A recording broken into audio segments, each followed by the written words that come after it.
When I went back to the office where I used to work in San Francisco, I realized what the true advantage of being a Nepo baby is. I had lunch with a friend and former colleague. When we walked back to the office, I honestly didn't want to go in. I left that life not so long ago, and it's still hard to explain what I'm doing now.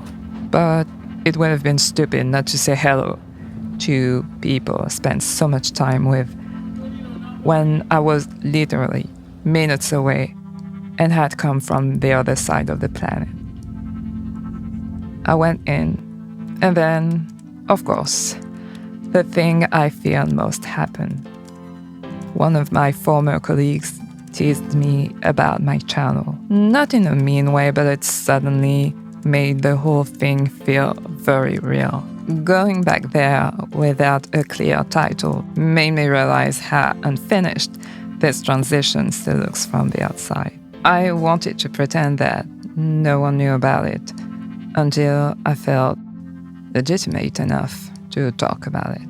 Until I could say, this is what I do, and the work itself would explain the rest.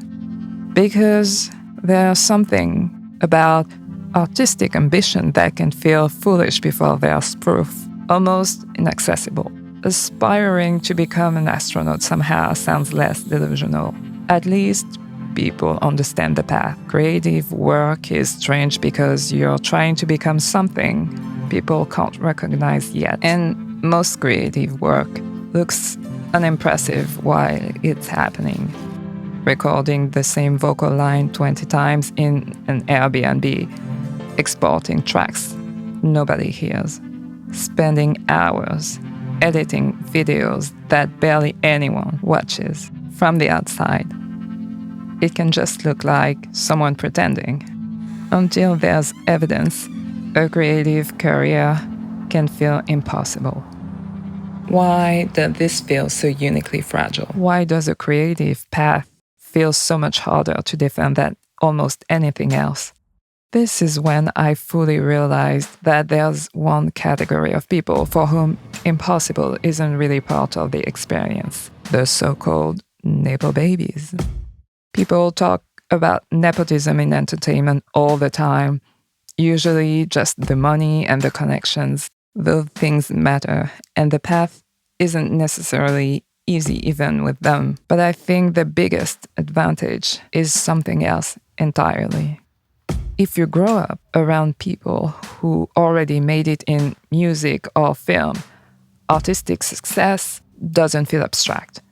It already feels real, possible, normal.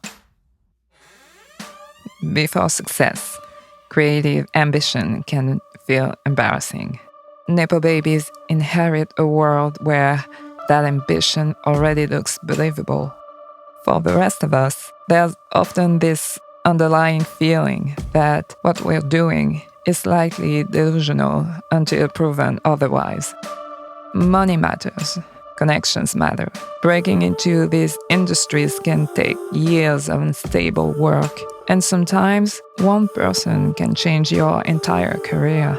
But growing up around artists gives you something harder to quantify: legitimacy. For them, becoming an actor, filmmaker, or musician never really looks impossible, because they already saw someone close to them do it. What better proof is there? They may have to prove that they are worthy of their lineage, but I have to prove that this is not a fantasy.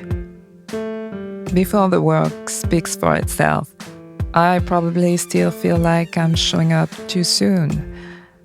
So what am I supposed to do until then? Withdraw from the world? Avoid friends and family? Obviously not. There's no way to hide until it finally feels comfortable to be seen. For some people, artistic ambition already looks believable. For the rest of us, there's no real way around the uncomfortable part. People will see us trying until they see us succeed.